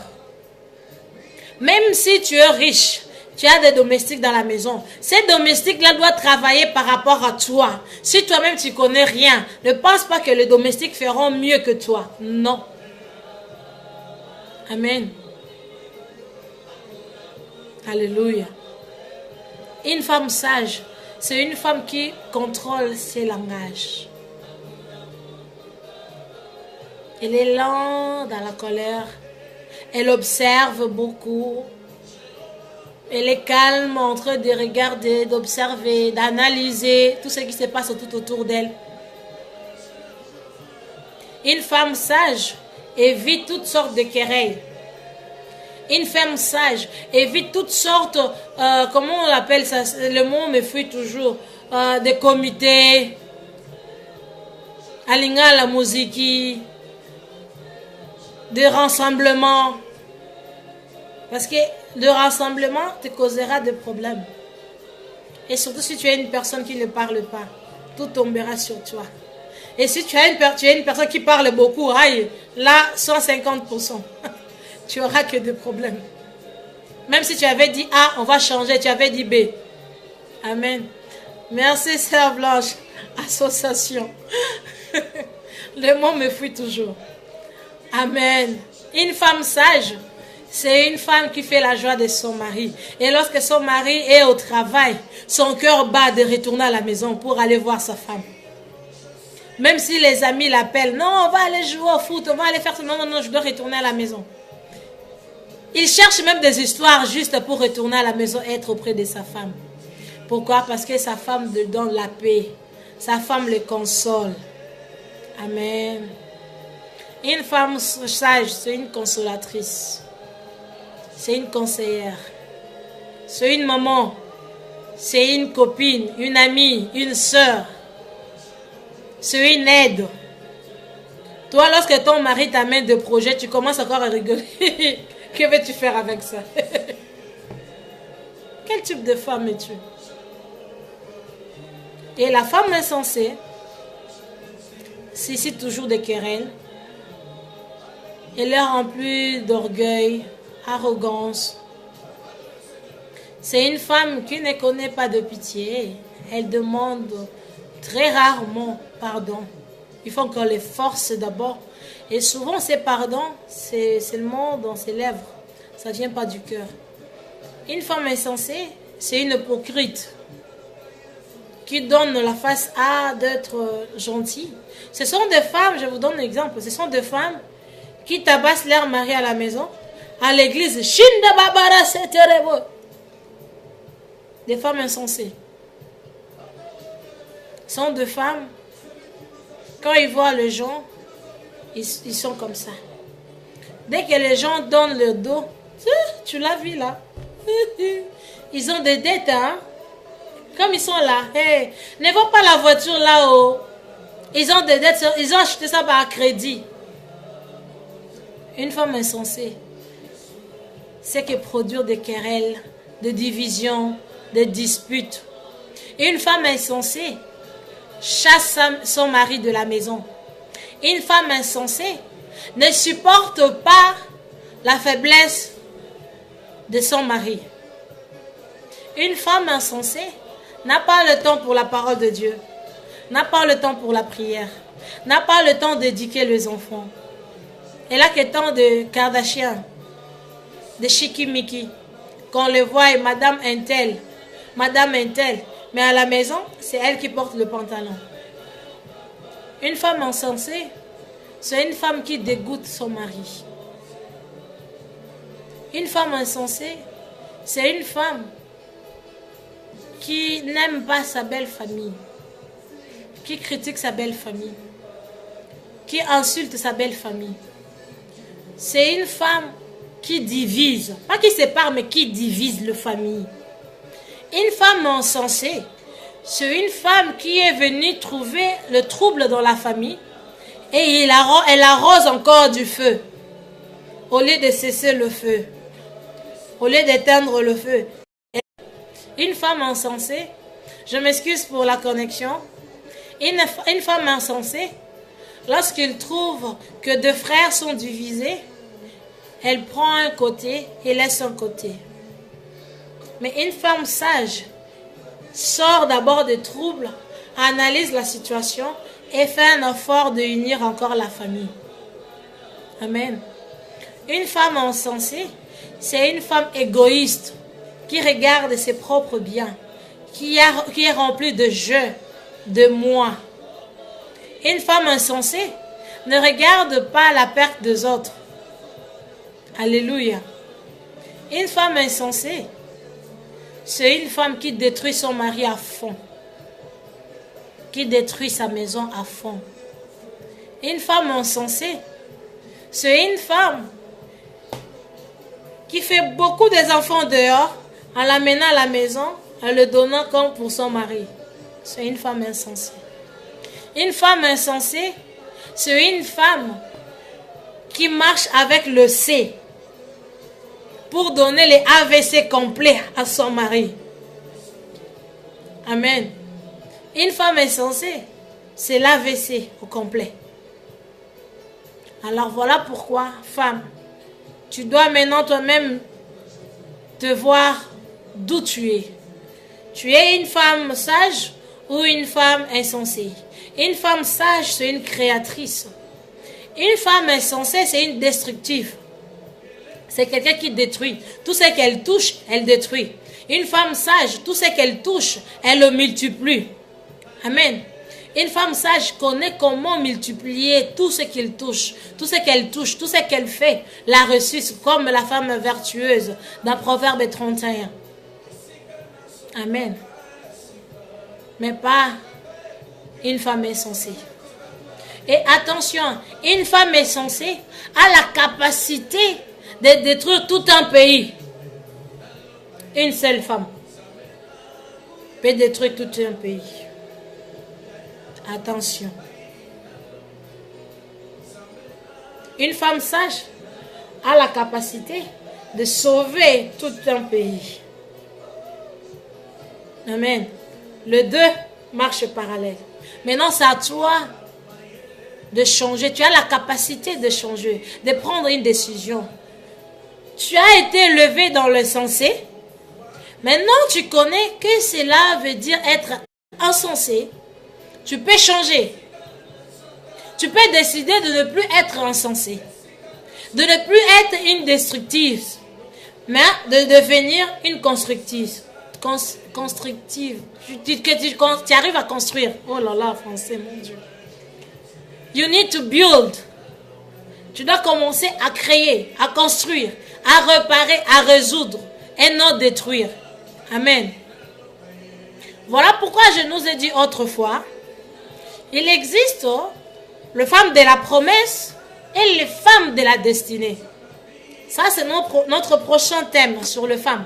On va voir les deux sortes de femmes là qui existent. Les femmes de ministère, c'est juste une personne qui t'accompagne dans le ministère. Mais ça peut aussi être une femme, précisément une femme de la promesse, qui t'accompagne aussi dans ce ministère. Pas forcément une femme de ministère. Amen. Ça pourrait aussi être une femme de la destinée, qui t'amènera vers ta destinée, qui est la source de ta destinée même. Amen. Alors voilà pourquoi, femme, fais un choix de changer. Changer ta façon de parler. changer ta façon de réfléchir, changer ton comportement, ton attitude. C'est long aujourd'hui parce que c'est mon dernier live. Je reviens jusqu'au mois de septembre. Prenez le temps, réécoutez, partagez. Cela peut sauver une vie, cela peut changer une vie. On est tous entre les copines, mais nous ne sommes pas tous appelés à mener la même vie. Amen. Je suis presque à la fin. On est tous de femmes, mais on n'est pas tous appelés à mener la même vie. Nous venons tous de la même famille, mais nous ne sommes pas tous appelés de rester dans le même standard de vie. C'est une question de choix. Depuis que j'ai commencé à parler, depuis la semaine passée sur la femme jusqu'à aujourd'hui, c'est une question de choix. Fais un choix, femme. Choisis d'être une femme sage, en collaboration avec le Saint-Esprit, en te soumettant à ton mari et à chercher de l'aide qu'il faut. Amen. Ne sois pas une femme insensée qui pense tout connaître, qui n'a pas besoin de soutien, ni conseil, ni aide. Non. Que tu sois une femme, l'épouse du pasteur, que tu sois toi-même pasteur, que tu sois je ne sais pas moi qui, tu as toujours besoin de conseillers. Tu as toujours besoin de quelqu'un qui te reprend. Alléluia. Moi, je bénis le Seigneur parce qu'il a mis tout autour de moi des soldats. Moi, je l'appelle des généraux. Parce que moindre gaffe, il me récupère. Hé, Maman Déborah, là, non. Là, tu as gaffé. Là, tu as fait ceci. Ne refais plus. Oui, j'ai de telles personnes. Que ce soit mon accoutrement, ils sont là pour me dire, non, Maman Déborah, tu ne peux pas t'habiller comme ça. Tu ne peux pas sortir comme ça. Et même lorsque je voyage, il y en a ceux-là qui font mes valises, qui me disent, non, Maman Déborah, ça, non, ça, oui, ça, oui. Amen. Peu importe qui tu peux être, on a toujours besoin de conseillers. Et souvent, la société nous a mal enseigné. Pour qu'une personne te conseille, doit être mariée.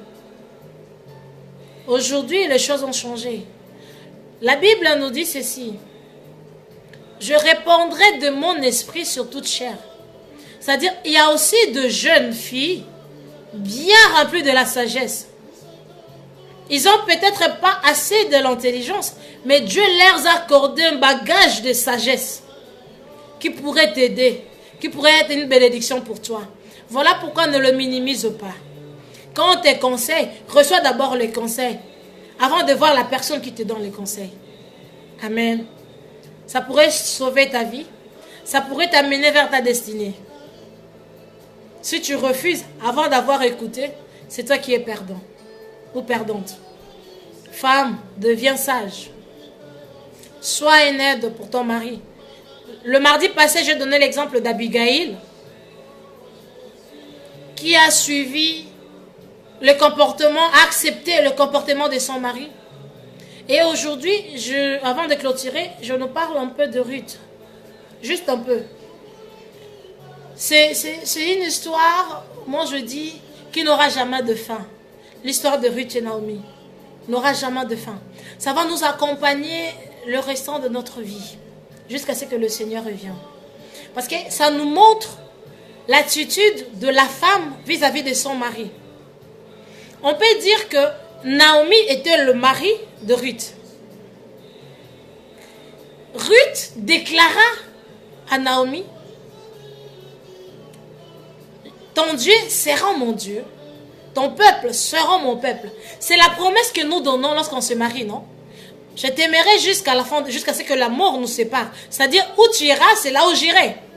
Maintenant, pourquoi acceptes-tu une troisième personne entrer dans l'alliance que tu as fait avec ton mari pour te conseiller d'abandonner cet homme parce que cet homme a perdu le travail, parce que cet homme n'est pas beau, parce que c'est maintenant que tu reconnais que cet homme-là n'est pas beau, c'est maintenant que tu reconnais que cet homme-là n'est pas bon pour toi, c'est maintenant que tu reconnais que cet homme-là n'a pas assez d'argent parce que tu as laissé une troisième place. Attention, bien-aimé. Ce n'est pas à l'homme d'être le porte-bonheur, c'est à la femme. La Bible a dit, celui qui trouvera une femme trouvera le bonheur. C'est toi qui dois porter le bonheur à ton mari. Et ce bonheur qui se cache en toi, ça va fleurir qu'au moment où toi tu deviendras soumise. Alléluia. Lorsque tu deviens soumise, lorsque tu dépendras de lui, lorsque tu respecteras cet homme, c'est alors toi-même tu vas commencer à te découvrir. Et oh, je m'excuse. Oh, je suis aussi comme ça. Je peux aussi agir comme ça. Oh, je ne savais pas que je suis aussi patiente. Je ne savais pas que je pouvais aussi supporter ça. Je ne savais pas. Et cela va commencer à grandir au fur et à mesure. Et avec le temps, le Seigneur te donnera la sagesse qu'il te faut pour maîtriser ton homme. Femme, on t'a tiré dans l'endroit le plus sensible. Je l'ai dit l'autre fois. Et la Bible dit à l'homme de traiter la femme comme un sexe faible. Comme, cela ne veut pas dire que tu es faible. Non, tu es os. Mais l'endroit qu'on t'a tiré, c'est faible. Auprès du cœur, c'est très faible, très sensible. Voilà pourquoi toi, femme, tu n'es pas appelée à maltraiter ton homme. Tu n'es pas appelée à être comme un couteau à ton homme. Tu n'es pas appelée à faire souffrir ton mari. Tu es appelée à le lever. Voilà pourquoi on dit derrière tout un grand homme se cache une femme forte. Pour que toi tu deviens forte, tu dois d'abord, 1, respecter cet homme. 2, être soumise. 3, comprendre sa mission. Tu prends sa mission, tu le portes toi. Souvent la femme dit toujours, moi j'ai d'autres visions qu'elle les tient. Attention femme. Ta vision que tu as, c'est pour ton mari, c'est pas pour toi. Toi, tu n'es qu'un aide. Alléluia. Comprenez bien, tu n'es qu'un aide. Tu n'es qu'une aide pour ton mari. On t'a créé au service de ton mari. Que tu veuilles ou tu veuilles pas. Dieu dit, il n'est pas bon que l'homme soit seul. On le crée quoi? Une aide semblable. Tu es un soutien pour ton mari. Alors arrêtez de dire, moi j'ai mon vision et j'ai ma vision, je vais faire ceci, je vais faire cela. La mission a été donnée à l'homme. Et la vision que toi tu as, c'est pour aider à cet homme d'accomplir la mission que Dieu l'a donnée. Pas autre chose. Tu n'es pas appelé à te créer toi-même tes missions. Si tu es dans le ministère, si Dieu t'a appelé dans le ministère, que tu n'es pas encore marié, femme, écoutez-moi bien. Si Dieu t'a appelé dans le ministère et que tu n'es pas encore marié, ne te précipite pas de te marier avec le prochain homme qui se présentera devant toi. Parce que l'homme qui doit te marier, la mission qu'il a doit correspondre avec la vision que Dieu t'a donnée. Toi, Dieu te montre la vision de roi, de président, de ministre. La personne qui vient te marier te voit à la maison en train de pomper les enfants, d'avoir les tribus de Juda à la maison. Tu penses que c'est le bon mari pour toi? Que ton intelligence aussi travaille. Dieu t'a donné la sagesse, mais l'intelligence marche parallèle avec la sagesse. Amen. Demande à Dieu le discernement pour comprendre. Et toi, homme, Dieu t'a fait voir que tu seras un homme d'affaires. Maintenant, tu vois une dame qui se débrouille bien. Pas trop, mais elle se débrouille bien. Quand même. Et toi, tu as assez de l'argent. Et elle se bat pour te briller. Et toi, Dieu t'avait fait voir, tu auras des entreprises. Pourquoi ne pas soutenir cette femme-là à créer une entreprise? Parce que c'est celle que tu veux marier ou c'est celle que tu as mariée, tu as épousée. Pour que cette entreprise-là vous serve vous deux. Parce que Dieu t'avait dit déjà que tu feras des entreprises. Tu penses que cette entreprise-là sortira de toi-même. Tu peux avoir de l'argent, mais tes entreprises ne fonctionnent pas. Parce qu'il faut qu'il y ait une personne qui porte le bonheur, qui soit connectée à toi, à tes affaires, pour que cela fleurisse. Arrêtez d'être égoïste. Femmes, changeons aussi. Ne sois pas, comment je peux dire,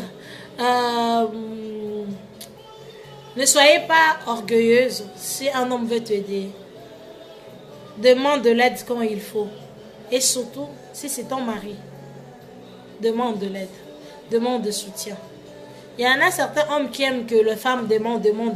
Moi aussi, j'aime pas ça, de tel homme. Il faut savoir que la femme a toujours besoin de quelque chose. Même si elle travaille, elle a toujours besoin de l'argent de l'homme.